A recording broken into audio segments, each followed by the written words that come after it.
धुंधले मौसम वाली एक शाम, शानवीर नाम का युवक अपने घर लौट रहा था। वह एक छोटे से शहर में रहता था जहां हर गली एक रहस्य से भरी लगती थी। उसी रास्ते में एक पुरानी घड़ी की दुकान भी थी जिसका नाम था कलिका टाइम पीसेस। यह दुकान सालों से बंद थी, लेकिन आज उसके दरवाजे खुले थे। दुकान के कांच के पीछे कई सारी घड़ियां रखी थी जो धूल से ढकी हुई थी, सिवाय एक घड़ी के।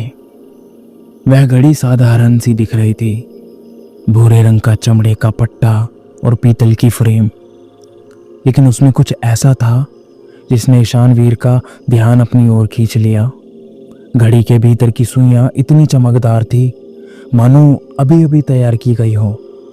शानवीर ने महसूस किया कि घड़ी उसे बुला रही है। दुकान के अंदर कदम रखते ही माहौल एकदम ठंडा हो गया। दुकान के कोने में धुंधली रोशनी में एक बूढ़ा आदमी बैठा था। उसका नाम था कायनात।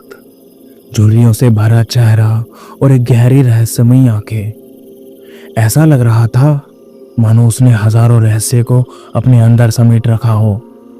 ईशानवीर ने इशारा करते हुए पूछा, ये घड़ी कितने की है? कायनात ने बिना किसी हड़बड़ी के उसे देखा। यह घड़ी साधारण नहीं है, यह तुम्हारे किसी काम की नहीं।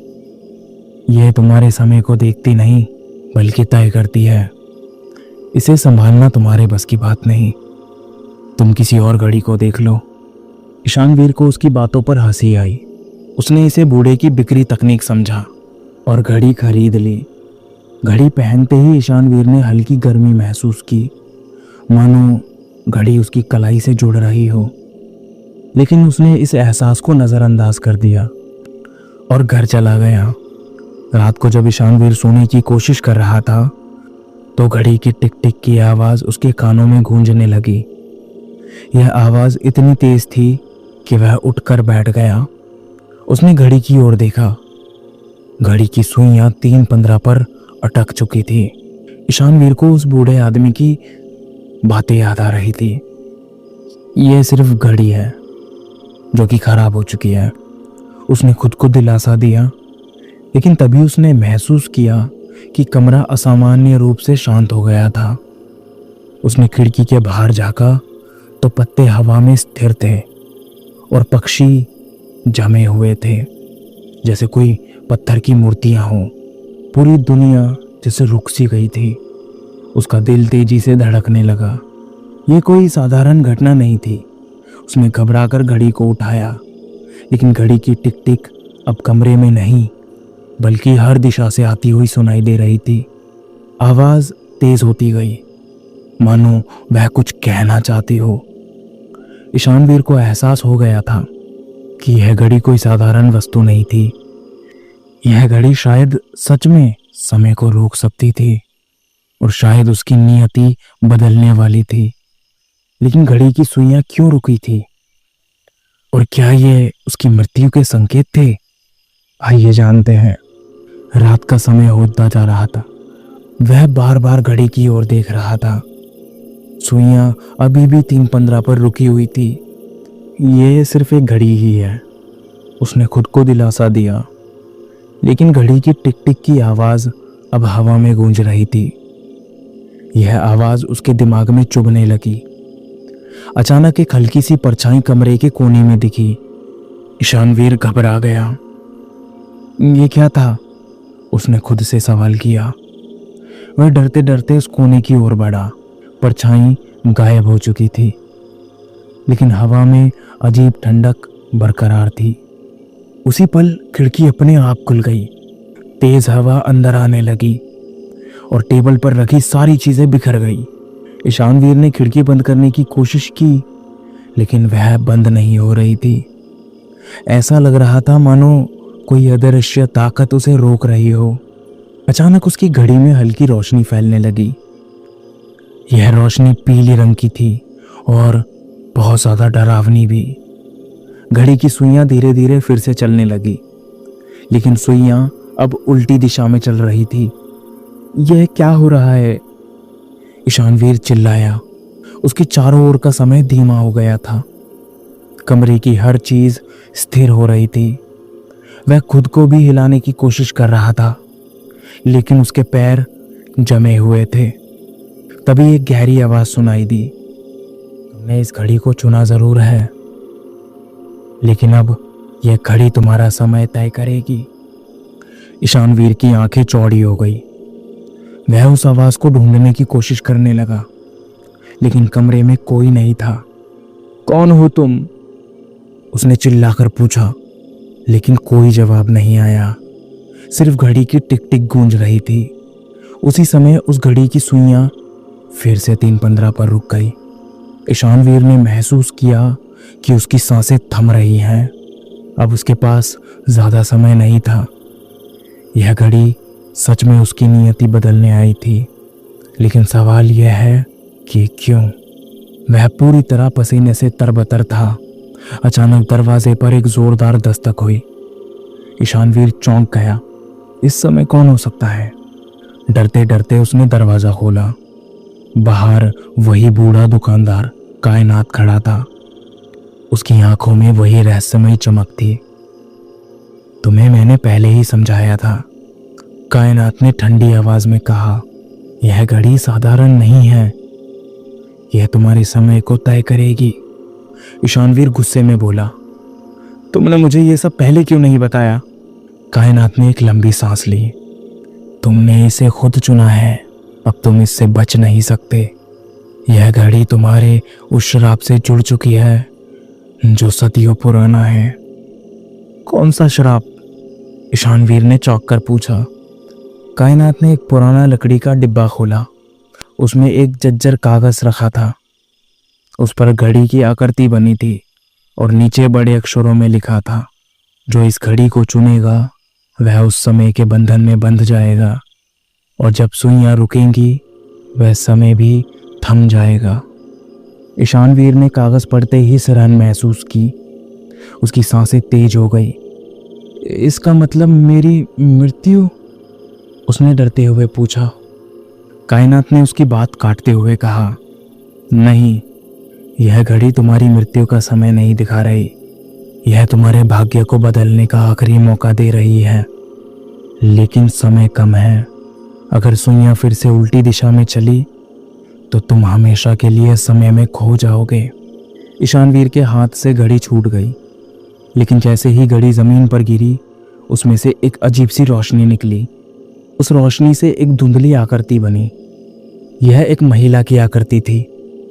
उसकी आंखों में दर्द और पीड़ा थी। उसने धीमी और कांपती आवाज में कहा, मुझे बचाओ। ईशानवीर की आंखें चौड़ी हो गई। ये कौन है? उसने घबराकर पूछा। कायनात ने गंभीरता से कहा, यह वही आत्मा है जिसने इस घड़ी को श्रापित किया है। ईशानवीर को महसूस हुआ कि वह एक बड़ी साजिश के केंद्र में फंस चुका था। अब सवाल यह था, वह इस श्राप से कैसे बचेगा? ईशानवीर की नजरें उस धुंधली आकृति पर टिक गई थी। महिला की आत्मा हवा में झूल रही थी। उसकी आंखों में दर्द और बेबसी थी। मुझे बचाओ, आत्मा ने फिर से कहा। उसकी आवाज गूंजती हुई कमरे के हर कोने में फैल गई। ईशानवीर ने हिम्मत जुटाई। तुम कौन हो? उसने कांपती आवाज में पूछा। आत्मा ने धीरे धीरे कहा, मेरा नाम कियारा है। सदियों पहले इस घड़ी के कारण मेरी जान गई थी, और तब से मेरा समय वहीं थम गया। कायनात ने गहरी सांस ली। कियारा उस घड़ी की पहली मालिक थी। वह एक रहस्यमयी दुनिया की रखवाली कर रही थी, लेकिन किसी ने उसे धोखा दिया। उसकी आत्मा को इस घड़ी में कैद कर दिया। ईशानवीर ने चौंक कर कहा, लेकिन इस घड़ी का मेरे साथ क्या संबंध है? कियारा की आत्मा ने गहरी निगाहों से उसे देखा। घड़ी तुम्हें इसलिए मिली है क्योंकि तुम चुने गए हो। तुम ही हो जो मुझे श्राप से मुक्त कर सकते हो। ईशानवीर के दिमाग में सवालों की आंधी चल रही थी। वह इस अजीब परिस्थिति में फंस चुका था।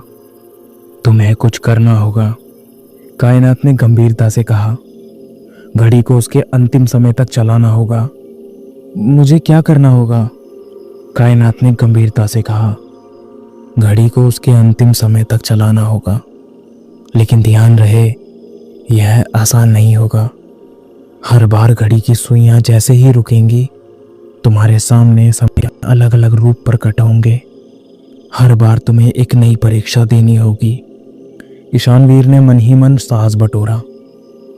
अगर इससे किसी की आत्मा मुक्त हो सकती है तो मैं ये जोखिम उठाने के लिए तैयार हूं।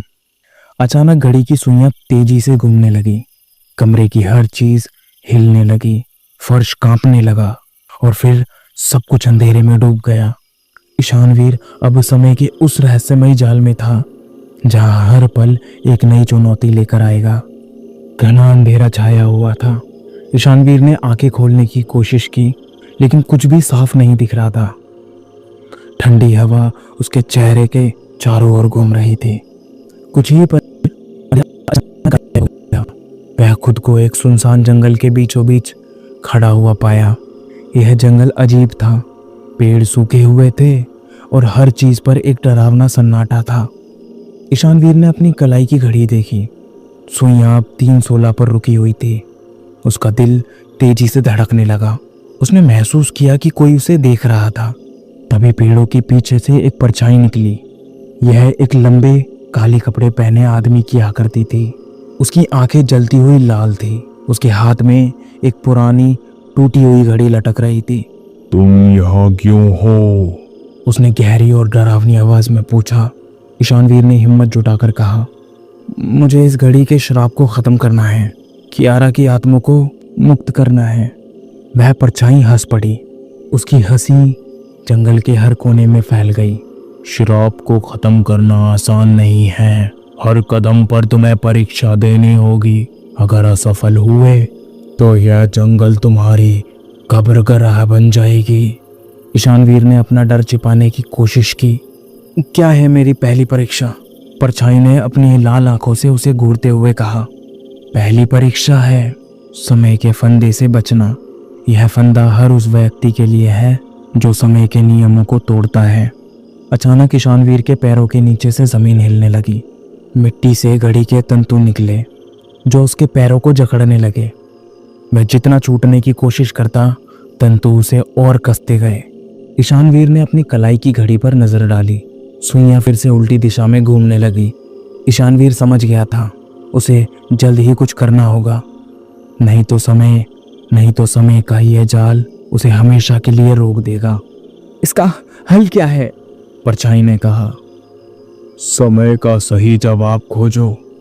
जो इसे समझेगा वही इस श्राप से बच पाएगा। ईशानवीर ने गहरी सांस ली। उसे अपनी घड़ी को ध्यान से देखना था। क्या घड़ी ही इस रहस्य की चाबी थी? ईशानवीर की सांसें तेज हो रही थी। घड़ी के तंतु अब उसके घुटनों तक पहुंच चुके थे। हर बीतते पल के साथ वह और कसता जा रहा था। उसने घबराकर अपनी कलाई की घड़ी पर नजर डाली। सुइयां उल्टी दिशा में 3 बजे की ओर बढ़ रही थी। वह समझ नहीं पा रहा था कि इसे कैसे रोकना है। सोच ईशानवीर, कुछ सोच, उसने खुद से कहा। परछाई अब भी वहीं खड़ी थी। उसकी चलती हुई लाल आंखों में एक अजीब सी चमक थी। तभी ईशानवीर को याद आया, कायनात ने कहा था कि समय के जाल से बचने का तरीका घड़ी में ही छिपा है। समय उल्टा क्यों चल रहा है? उसने घड़ी की सुइयों को ध्यान से देखा। उसे महसूस हुआ कि घड़ी की सुइयां तब तक उल्टी चलती रहेंगी जब तक वह अपनी नियति को स्वीकार नहीं करेगा। यह मेरी परीक्षा है। वह अचानक चिल्लाया, मैं अपने भाग्य से भाग नहीं सकता, मुझे इसे स्वीकार करना होगा। उसने घड़ी की सुइयों को अपनी उंगलियों से रोकने की कोशिश की, लेकिन जैसे ही उसने सुइयों को छुआ, एक तेज चमक निकली। पूरे जंगल में रोशनी फैल गई। तंतु जो उसे जकड़े हुए थे धीरे धीरे ढीले पड़ने लगे। वह जमीन पर गिर पड़े, लेकिन अब वह आजाद था। परछाई ने गहरी सांस ली। तुमने पहली परीक्षा पार कर ली है। उसकी आवाज में अब क्रूरता की जगह गंभीरता थी। ईशानवीर थक चुका था।